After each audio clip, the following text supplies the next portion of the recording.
Microsoft keeps pushing in the right directions, I think.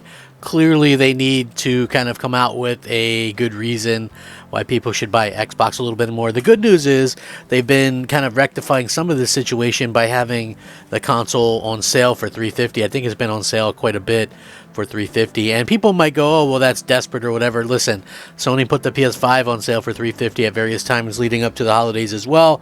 Not desperate, because guess what? Yet pretty much never, unless you're Nintendo, think about this for a second. All the power that's built into the Xbox Series X getting sold for $350, which, can do ray tracing, can do 4K, can do 8K upscale up to 120 frames. Great console, solid state drive built in, Blu-ray player, all this cool stuff for $350. A Nintendo Switch OLED is the same $350, right? So Nintendo is really the only company that makes money on hardware, because they're selling you really old cheap hardware for an exorbitant amount of money, which is sort of unfortunate, to say the least. But sort of with things being said like that, and that being said, the way I kind of look at things is that Microsoft is offering very much value, and as a company, and if you know anything about Microsoft, and I've mentioned this maybe in some other videos, the original idea, or one original idea for the OG Xbox, was maybe give it away because you'd make it up in game sales and software and things like that. I think that'd be even more accurate today, because you have game sales, subscription sales, all this kind of stuff, third-party microtransactions, DLC, all this stuff would be able to be made up in that sort of way. But one of the things that I think draws people to a platform is content, exclusive content, right? Platform exclusive content. So you have to be able to have that kind of stuff. And people were trying to, I think, make a big deal out of this Blade thing. And now we kind of have a little bit more insight as to what exactly is going on. According to an Xbox insider, multiple of them, the recently announced Blade game will be Xbox console exclusive. Marvel fans were met with an exciting surprise during the Game Awards when Dishonored and Deathloop developer Arcane Lion revealed that it is working on a single-player third-person action title centered around the legendary vampire hunter Blade. The brief Marvel Blade trailer showed at an event that featured the Daywalker getting ready to hunt vampires on the blood-soaked streets of Paris. As excited as fans were for a AAA Blade game, the recent announcement caused some confusion regarding what platform Blade will be available on. The trailer itself didn't mention any particular console, and publisher Bethesda has declined to comment on the subject since it was shown at the Game Awards 2023. However, as Bethesda and Arcane Lion are owned by Microsoft following its purchase of ZeniMax in 2021, many suspect that Blade will be exclusive to Xbox consoles and, of course, PC, their ecosystem, right? Cloud, all that kind of stuff.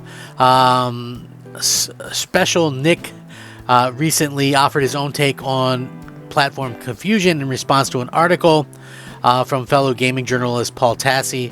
On Twitter, he claims that Blade will indeed be Xbox exclusive, leading Tassi to ask why neither Bethesda nor Arcane have clarified this yet, and some Twitter users have given different possible answers for the silence, ranging from Blade still being in early development to ongoing legal debates surrounding Microsoft's recent buyout of Activision Blizzard. People who feel that Blade will be exclusive to Xbox console cite the possibility of it being used to bolster subscriptions to Game Pass, and it not making much sense for Microsoft to release it on the competing PlayStation 5, due to it having its own line of exclusive Marvel titles like Insomniac's Spider-Man and Marvel's Wolverine. On the other hand, Microsoft CEO Satya Nadella recently voiced his displeasure with console exclusivity, but keep in mind he was speaking on this whole situation to the FTC, so obviously trying to make that seem as though, and I'm sure it is something that he dislikes, but when you have a piece of hardware, you have to have stuff for the hardware. There's many possible reasons why Arcane hasn't really clarified whether it'll be exclusive, but Insider seems to think it will be exclusive. While his words aren't the end-all be-all, he has accurately said that Bethesda's Indiana Jones game would be exclusive in wake of the ZeniMax buyout, so there's some credibility, and he's also come up with some other things that ended up being correct. So when we look at that, and we can kind of go, okay, well, this is realistically something that makes a lot of sense for it to be exclusive. Microsoft has done a really good job at making sure that gamers have plenty of cool stuff to play.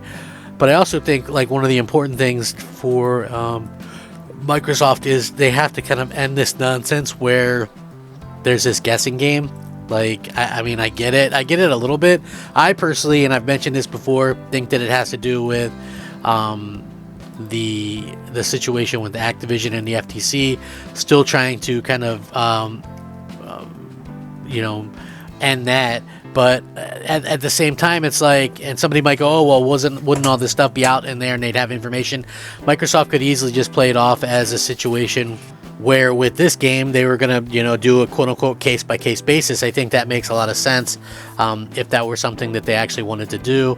For me personally, I think that it really just makes sense for it to be a exclusive. Microsoft has done a good job of getting content. You have to have, right? Like, if you're like, this is what Microsoft conundrum. I'm sure that they would like their games to be everywhere, including their own Xbox. But if you're going to have your own hardware, you realistically have to have platform exclusive stuff, because if I can buy all Xbox games on a PlayStation and I can buy all PlayStation games on PlayStation, why the hell would I need an Xbox, right? So if you really, and again, why would I subscribe to Game Pass at that particular point?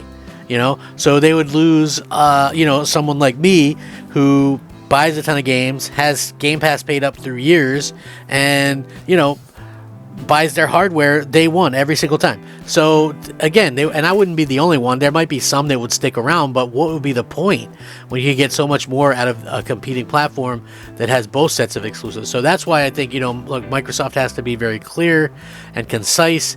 They need to keep their exclusives exclusive, right? That's just like basically the bottom line.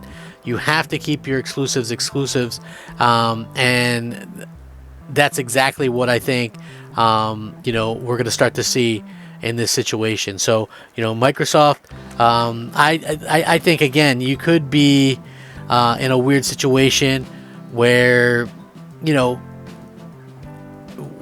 basically where, it has to do with the Activision stuff, but it also could have to do with,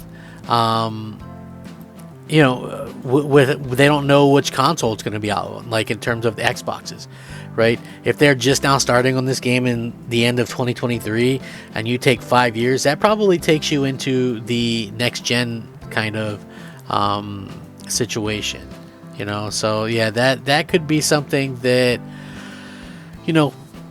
that we see happen before too long. So, we'll see what happens long term. But again, I can understand why Microsoft would do something like that. So I'd love to hear your guys' thoughts and opinions on this, though. Like, do you guys think Microsoft is in the right here? Do you guys think that they're being cagey, or do you just wish they'd come out and say it regardless? So let me know what you guys think. Rack 'em up. I'm the Crap Gamer. This has been Crap Gamer Reviews. Crap Gamer out.